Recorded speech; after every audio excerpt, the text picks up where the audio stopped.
урматтуу кесиптештер. Биз сиздер менен интерактивдүү технологияларды колдонуп өтүлгөн сабактын болжолдуу структурасы же интерактивдүү сабактын 5 этап жөнүндө тажрыйба бөлүшөбүз. Интерактивдүү сабак негизинен 5 этаптан турат.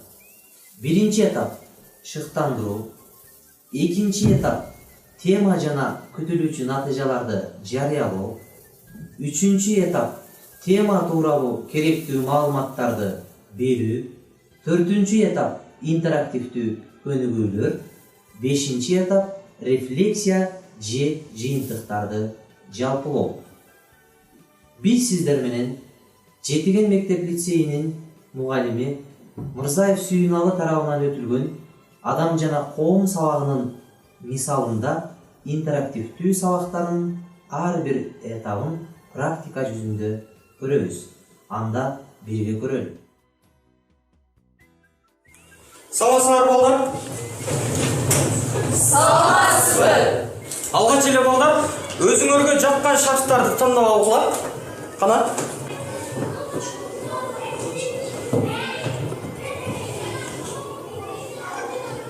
Демек кызыл түстөгү шарфтар биринчи топко, жашыл түстөгү шарфтар экинчи топко, ал эми көк түстөгү шарфтар үчүнчү топко бөлүнөбүз. Кана?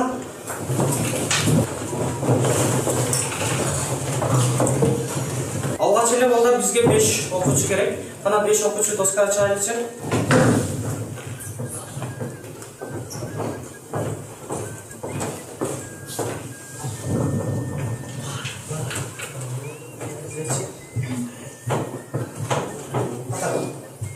Балдар бүгүнкү биздин сабакка атайын коноктор келиптир. Мына ошол коноктор өздөрүн тааныштырат. Биз алардын ким экенин таап алабыз. Кеттик балдар? Биз үй-бүлөдө 121 тууганбыз. Мен башкалардан тилим, маданиятым, каада салтым менен айырмаланган этностук жалпылыкмын. Мен киммин? Кана Шербек? Мен оюнча депутаттардын. Тилекке каршы жооп турабыз болуп калды. Дагы кимде жооп бар? Кана Камран? Менин оюмча бул улут. Ооба, жооп турат. Ой азамат, колча коесуң. Кана экинчи коногубуз менен таанышайлычы. Мен ар бир улуттун жүрөгүндө жашаган сезиммин. Мен аркылуу өз мекенimди сүйүшөт жана коргошот. Ошондо мен киммин? Кана Лукман, ордуңдан турчу, жооп берип койчу. Мен оюнча бул мекенчилдик. Азаматсың, жооп тура. Ой азамат. Үчүнчү конок менен таанышайлы. Тунук болсоң мени менен тунуксун, улук болсоң мени менен улуксун, улут болсоң мени менен улутсун. Анткени мен ар улуттун улуттугун аныктаар, паспорту да, мандаты да, метрикасы улуттун. Ошондо мен киммин? Кана Измира? Жооп берип койчу. Мен оюмча бул улуттук тилде ойлойм. Туура таптың, мен улуттук тилмин. Кана Колча. Төртүнчү коногубуз менен таанышып алайлы. Кана өзүңүз тааныштырыңызчы. Мен грек тилинен которгондо эл, калк дегенди түшүндүрөм. Ошондо мен киммин? Кана Тегиз. Мен оюмча бул этнос. Ооба, туура таптым.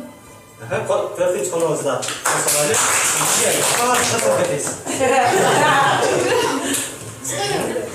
Эми бешинчи коногубуз менен акыркы коногубуз менен таанышып алайлы. Мен өз ичиме динди, экономиканы, тарбияны, жумушту, салыкты жана башканы камтыйм. Ошондо мен киммин? Кана Элдос жооп берип койчу. Жеке чабым боюнча бул маданият. Туура таптым. Ооба, сенин жолуң туура. Азаматсыңар балдар. Бешинчи коногубузда тосолобуз. Биз сырдуу конокторубуз менен дагы таанышып алдык. Ал конокторубуз бизге атайын белектерди алып келиптир. Ал белектерге ээ болуубуз үчүн биз ар кандай тапшырмаларды аткарышыбыз керек экен балдар. Даярсызбы? Даярбыз. Анда ийгилик. Урматтуу кесиптештер, сиздер күбө болгон интерактивдүү сабактын шыктандыруу этабы болду. Бул этапта негизинен 3 мүнөттөн 5 мүнөткө чейин убакыт камтылса максатка ылайыктуу болот деп эсептейбиз. Сиздер байкагандай, мугалим коноктордун суроосу көнүгүүсү аркылуу окуучуларды шыктандырды. Бул көнүгүүнү аткаруу менен үйгө берилген тапшырма кошо суралды. Анткени өткөн сабактын терминдери ал суроодо камтылган эле.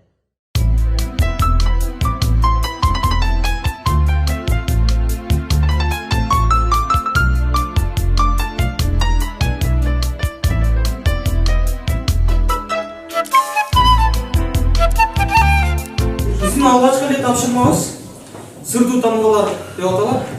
Биз силер менен өтүлгөн теманы кайталоо менен биргеликте бүгүнкү жаңы темабыздын аталышын таап алабыз. Тушоо кесүү. Кадасалга киреби, үрп адаттабы же ырым-жырымга киреби? Кадасал. Ошондо кайсы тамга экен? Чы тамгасын жазабыз. Экинчи сөз чачылар, чачуу деп аталат экен, а? Бул кайсыга кирет? Үрп адат. Кайсы тамганы жазам ошондо? Тамгасын жазам. Кыз узатуу кайсыга кирет экен? Кадасал. Ошондо кайсы тамганы жазабыз? Рны жаздык, а? Аластоо кайсыга кирет? Ырым-жырым, Чы тамгасын жазабызбы? Бешик тойчу? Кадасал. Кайсы тамга экен? Тамгасын жазайлы. Кийинки сөзүбүз демек кайсы тамга экен? Т тамгасы. Т тамгасын жазат экенбиз. Андан кийинки сөзүбүз болсо ошондо кайсыга кирет экен? Кайсы тамга? Тамгасы. Эми акыркы сөзүбүз баланы сүннөткө отургузуу деп турат, а? Бул кайсыга кирет экен? Кадасал. Кайсы тамга экен? Демек балдар кайсы теманы өтөт экенбиз? Чыр жатак түшүнүгү деген теманы өтөт экенбиз, а?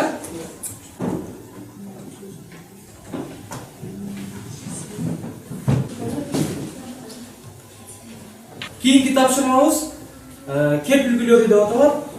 Чыр жатак жөнүндө алгачкы маалыматтарыбызды, эмнелерди билебизди мына ушул кеп үлгүлөрүнө салып айтып бергенге аракет кылайлы. Биринчи кеп үлгүлөрүнө канамедер ордунда туруп кеп үлгүлөрүнө салып оюнду айтып койчу. Чыр жатак бул менин оюмча бул базардагы мушташтар болушу мүмкүн. Болду я. Азаматсың. Рахмат.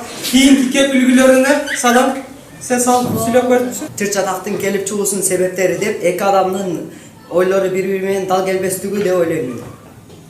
Рахмат, азаматсың.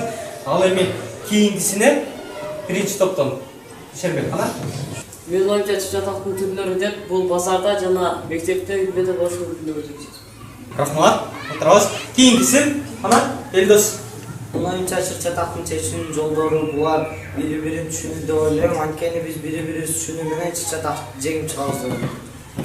Демек биздин бүгүнкү сабактан силер эмнени билүүнү каалайсыңар? Кана деңиз. Чыр жатак жөнүндө маалымат алгым келет. Рахмат деңиз. Маалымат алгым келет, а? Мен бул сабакта чыр жатактын келип чыгуусунун себептерин билгим келет. Демек, кийинкиси кана Измира. Чыр жатактын түрлөрү жөнүндө билгим келет. Түрлөрү жөнүндө.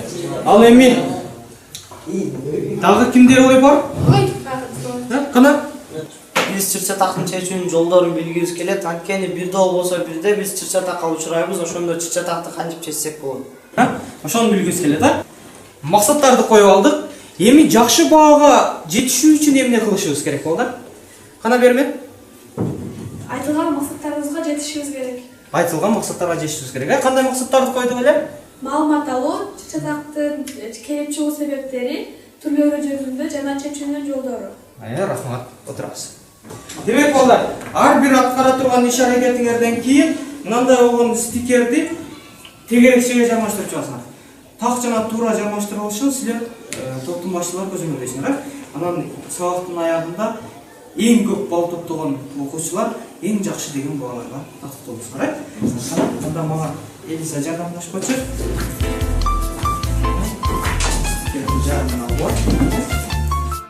Кесиптештер, бул этап теманы жана күтүлүүчү натыйжаларды жарыялоо этабы болду. негизинен 3 мүнөттөн 5 мүнөткө чейинки убакыт ажыратылса, максатка ылайыктуу болот деп эсептейбиз. Сиздер күбө болгондой, мугалим сырдуу тамгалар көнүгүүсүнүн жардамы менен бүгүнкү теманы ачыктады. Кеп үлгүлөрүнүн жардамы аркылуу күтүлүүчү натыйжаларды белгиледи. Ошондой эле окуучулардын бүгүнкү сабакта кандай маалыматка ээ болору, кандай ийгиликтерге жетишери тууралуу белгилеп, сабактын максаты жарыяланды. Баалоо критерийлери тааныштырылды.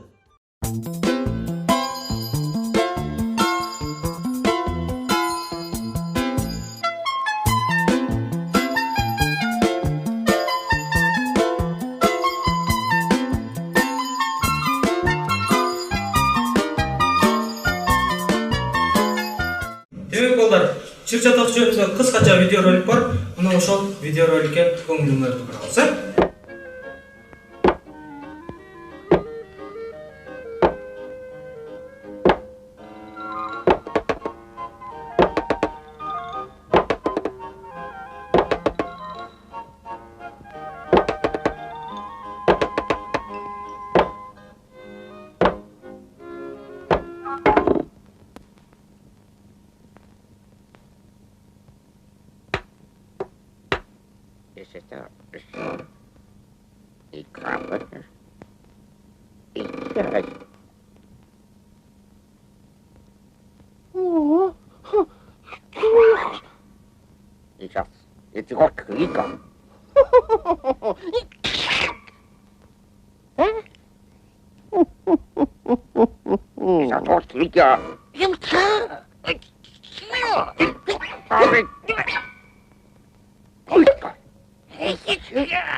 Демек бул видеороликтен биз кандай тыянак чыгарсак болот экен?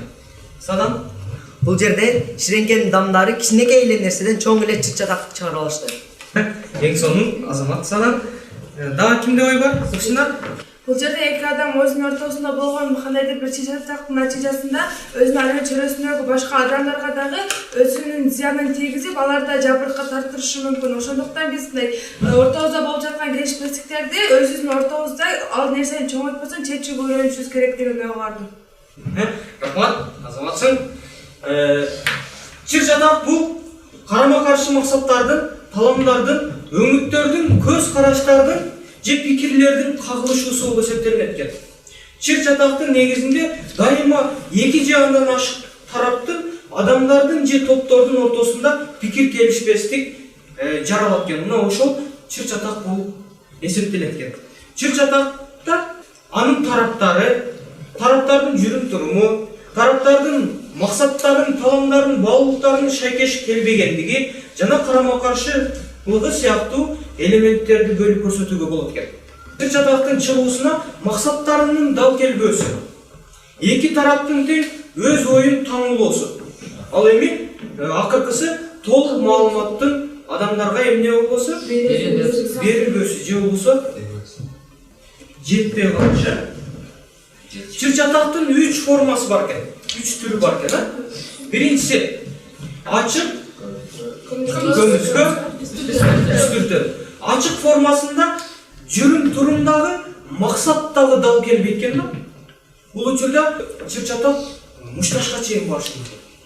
Ал эми көмүскө болгондо максаттары келишпей калат. Бирок жүрүм турумдары дал келет. Экөөсү тең мушташка чейин барбай, бирок башка максатты көздөгөн болот да.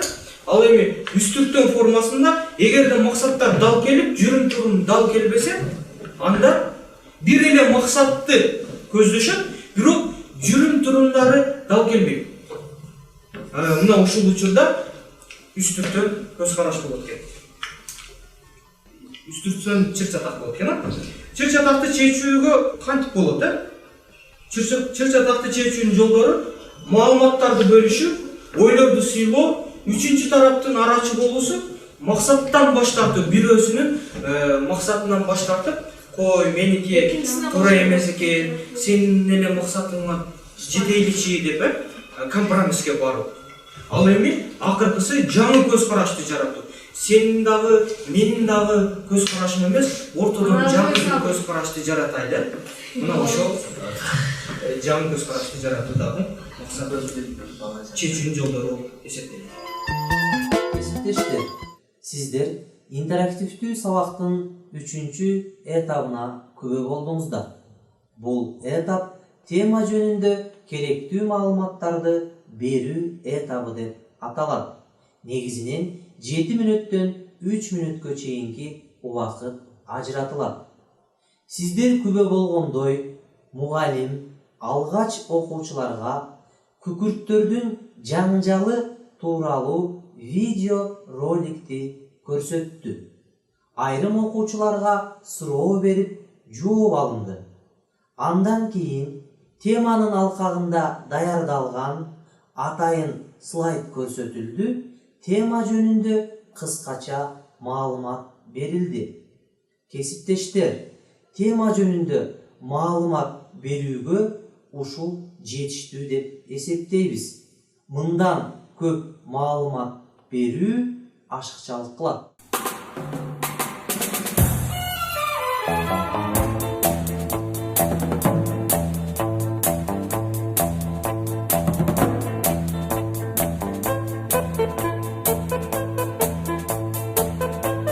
Бизге коноктор дагы тапшырма берип кетиптир.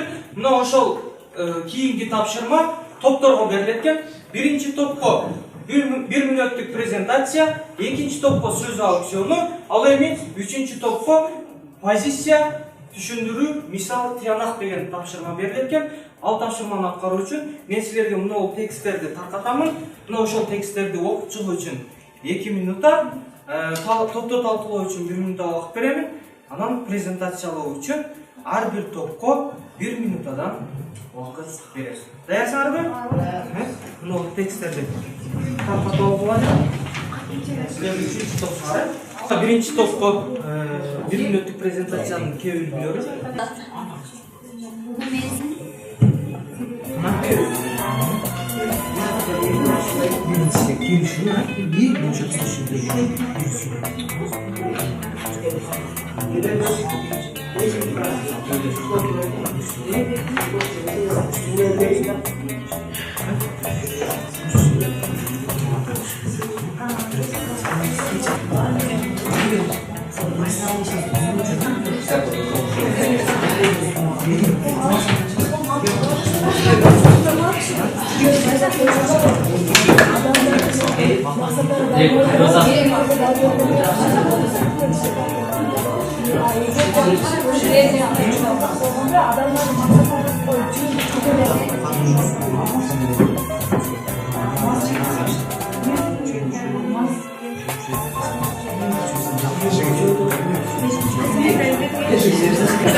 Komisyonda açık olsa жүрүм турумundагы максаты да дал келбей, ачык көрөткөндө баарына белгилүү болот.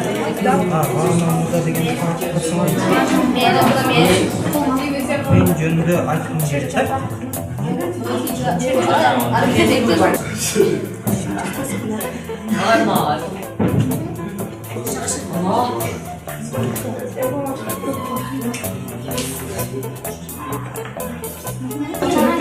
ортосунда болсо дагы анандай өзүнчө кабылданда пайдалануулардын чыгаруунун натыйжасында жамандыктар келип чыккан үчүн бул жаман болот. Демек балдар, убактыңар бүттү.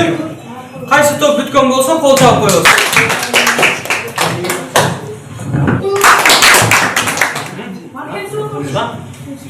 Үчүнчү топту калды да. Үчүнчү топ дагы аяктап калыптыр. Демек жасаган ишиңерди коргоо үчүн доскага чыгабыз. Кимдер чыгат? Келгиле.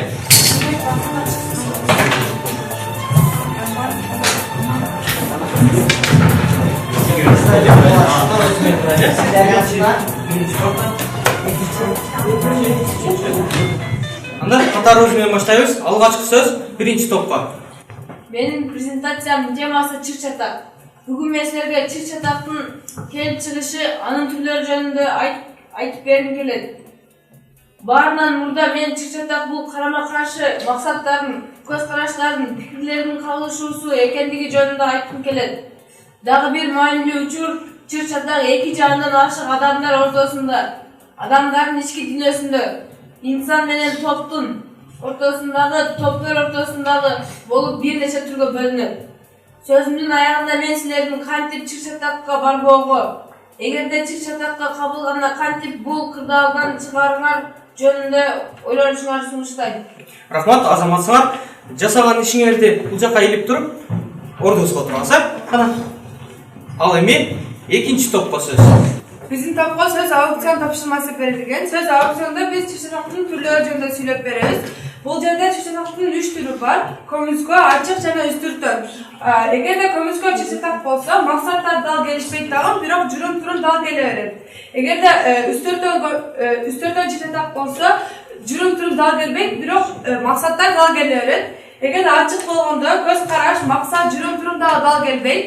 Бул жерде өзү аты айтып тургандай эле ачык болгондо бүтүн коомго жана айнан чөйрөдөгү адамдарга белгилүү жана ачык көрүнүп турат. Бул жерде жада калса ачык чыр-чатак сотко дагы жетип барышы мүмкүн.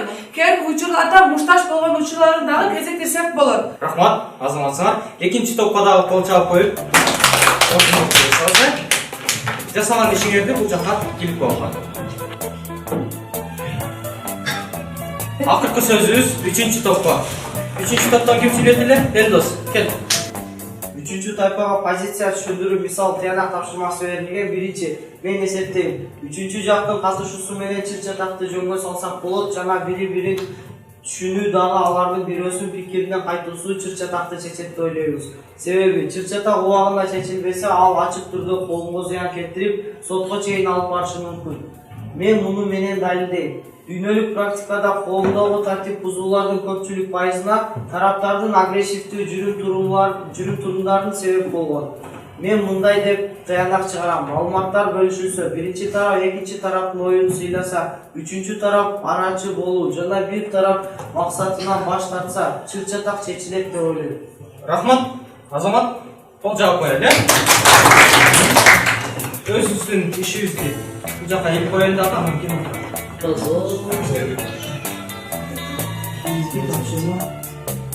Демек балдар, кийинки бизге бериле турган тапшырма булар дагы тайпага берилет экен.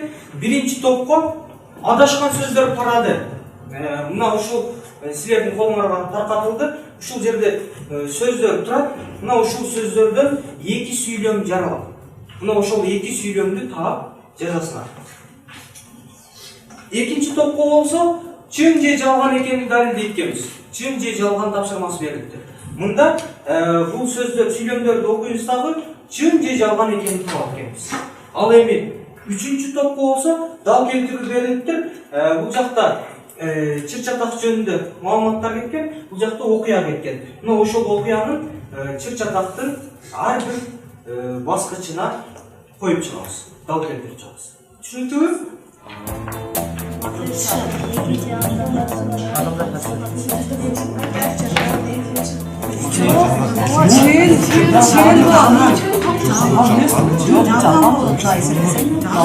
Бул жерде максаттар дал келсе тоочу бул жерде жалган болот.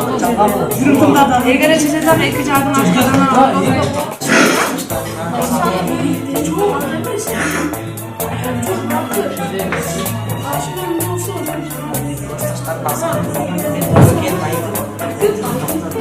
Демек балдар, бизге талкуу үчүн берилген 1 мүнөт аяктады. Кана биринчи топтон ким жооп берип коет? Элиза. Биздин топко сөздөрдөн сүйлөө куруу тапшырмасы берилген. Чыр-чатак карама каршы көз караштардын, пикирлердин, максаттардын кайгылышуусу. Эки же андан ашык адамдар катышат. 2 сүйлөм курадыңар, рахмат. Биринчи топко кол жаап коелу. Кана экинчи топтон ким жооп берет? Кана Бизге түшүнүктөрдүн чын же жалган экенин таап жазуу тапшырмасы берилген. Түшүнүктөр биринчиси максаттар дал келип, жүрүм турумдар дал келбесе, бул көмүскө чыр-чатак болуп эсептелинет. Биз бул түшүнүктү жалган деп эсептедик. Эмне себептен? Анткени бул жерде көмүскө чыр-чатакта максаттары дал келишпей, жүрүм турумдары дал келишет. Экинчиси чыр-чатак эки же андан ашык адамдардын ортосунда болуп өтөт. Бул биринчи тайпа айтып өткөндөй эле, бул чын. Үчүнчүсү мурунку илимий мектептердин өкүлдөрү чыр-чатактарды туура пайдалана билсе, эң жакшы натыйжага жетүүгө болот деп эсептешкен. Бул түшүнүк жалган. Азаматсыңар, экинчи топко кол чабып коелу дагы. Үчүнчү топтон. Биздин топко дал келтирүү берилген.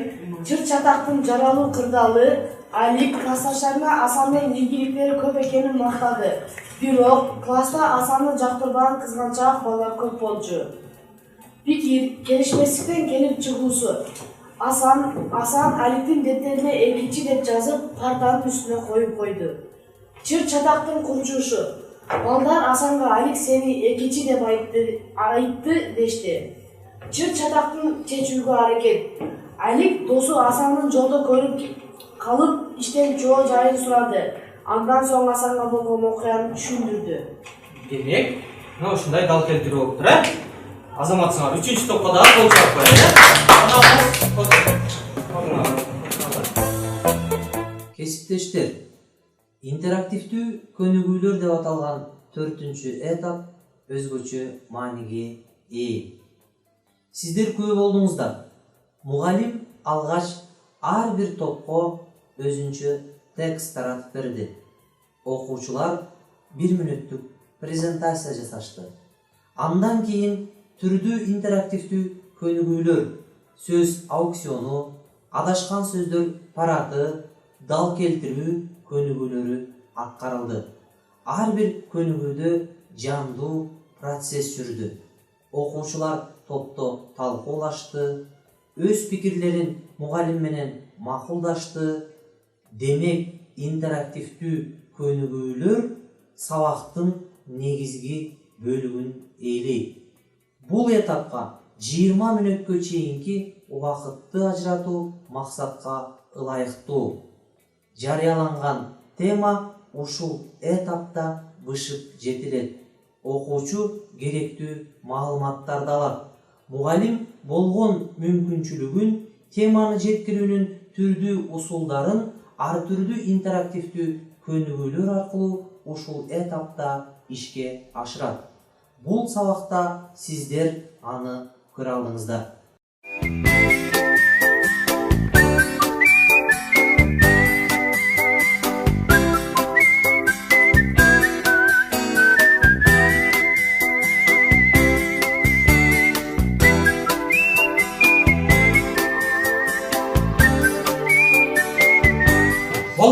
Эсиңерде болсо, сабактын башында биз мынандай болгон кеп үлгүлөрүн пайдаланып, чыр чатак жөнүндө эмнелерди билгенибизди айтканга аракет жасадык эле. Эми сабактын аягында мына ушул кеп үлгүлөрүн пайдаланайлы дагы, бүгүнкү алган маалыматтарыбызды айтып бергенге аракет кылайлы. Биринчи кеп үлгүлөрүн ким пайдаланат? Канамелер? Чыр чатак бул максаттардын же ойдун келишпестиги деп ойлойм. Азаматсың. Экинчи кеп үлгүлөрүнө кана Элиза, сен жооп берип койчу. Чыр чатактын келип чыгышынын себептери деп максаттардын дал келбесүү, биринчи тарап экинчи тараптын оюн сыйлабасуу жана толук маалымат берилбесүү деп ойлойм. Аясыңасың, кол жаап коелу.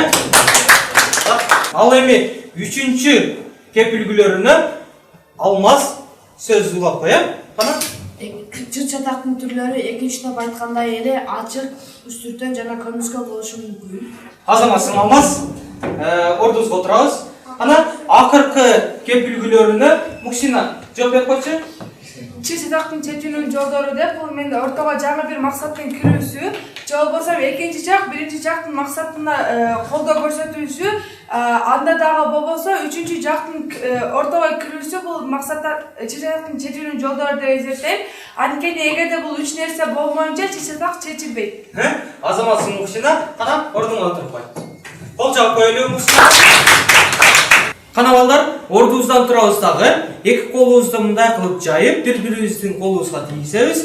Андан кийин бүгүнкү сабакта эмнелерди үйрөнгөн болсок, ошону кыска айтып, экинчи адамдын колуна урабыз. Мына ушинтип улантып кетебиз. Элизадан баштайлы. Кана Элиза? Чыр чатак карама каршы көз караштардын, пикирлердин, максаттардын кагылышчу экенин үйрөндүм. Чыр чатактын чечүү жолдору жөнүндө билдим.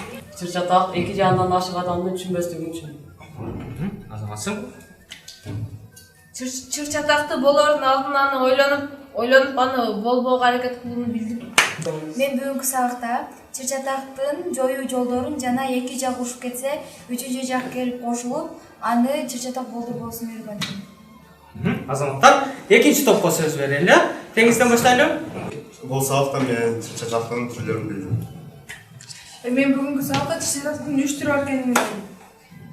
Мен бүгүнкү сабакта чыр чатак жаман нерсеге алып келерин билдим. Мен бүгүнкү сабакта чыр чатак бул максаттардын дал келишпес экенин түшүндүм. Мен бүгүнкү сабактан чыр чатактардын болушуна каршы болушубузду билдим. Мен бул сабакта чыр чатактын чечүүнүн жолдорун үйрөндүм. Азаматсыңар экинчи топ, эң сонун үчүнчү топтон баштасак, кана Измира, сенден баштайлы.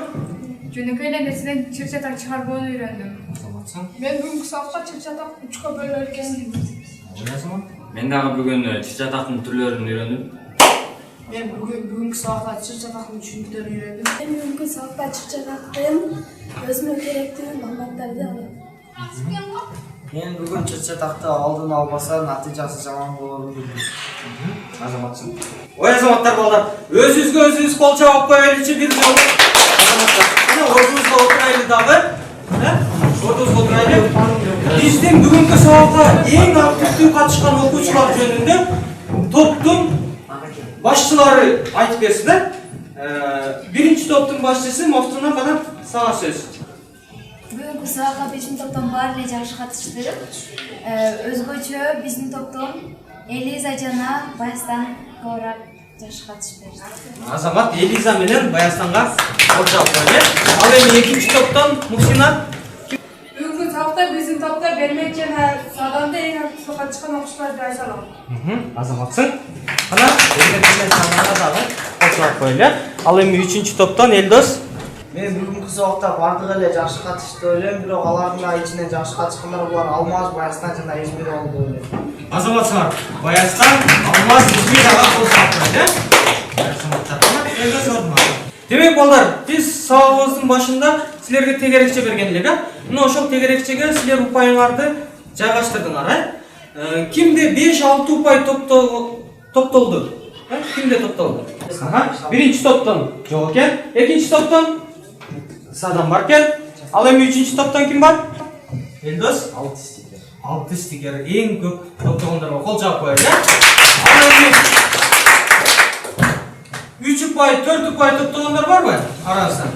Ой, азаматтар көп жиңгенбиз, Топ башчылары. туура жана так баалаштыбы өздөрүн, ой азаматтар. Ал эми бир окуучубуз канча упай топтоду алмаз? 2 упай, 1 упай топтоп калсын, азаматтар. Кана бардыгыбыз өзүбүзгө бир кол жаап коелу. Кана отуз отурайлы. Анда кийинки сөз топ башчыларына берилет. Топто кайсы топ эң көп балл топтоптур? Кана биринчи топтон? Биздин топтун жалпы упайы 17 упай болду. Ой азамат, биринчи топтон болсолар. Ал эми экинчи топтон Мукшина? Ал эми биздин топтун жалпы упайы болсо 23 упай болду. Ой азаматтар, кол жаап коелу. Үчүнчү топтун топтогон упайы Элдос? Үчүнчү топтун бардык упайларды эсептесек 24 упай. 24 упай. Азаматтар, кол жаап. Эң көп упай топтогон кайсы топ экен? Үчүнчү топко бир кол жаап коелу. Андан кийин экинчи топко, андан кийин экинчи топко кол жаап коелу. Азаматтар. Демек балдар, сабагыбыздын башында биз коноктор белек алып келген деп айттык эле. Мына ошол конокторубуз өздөрүнүн белектерин таштап кетишиптир. Биринчи орунду алган 3-чү топко мынау белек берилет. Ал эми экинчи топко болсо бул белек берилет. Кол жаап коелу. Сабагыбыздын аягында үйгө берилген тапшырмаларды жазып алабыз. Биринчи кроссворд түзүп келеткенбиз, эссе жазып келеткенбиз. Андан кийин интернет булактарынан темага байланыштуу 3төн ашпаган видео, слайд тап келеткенбиз.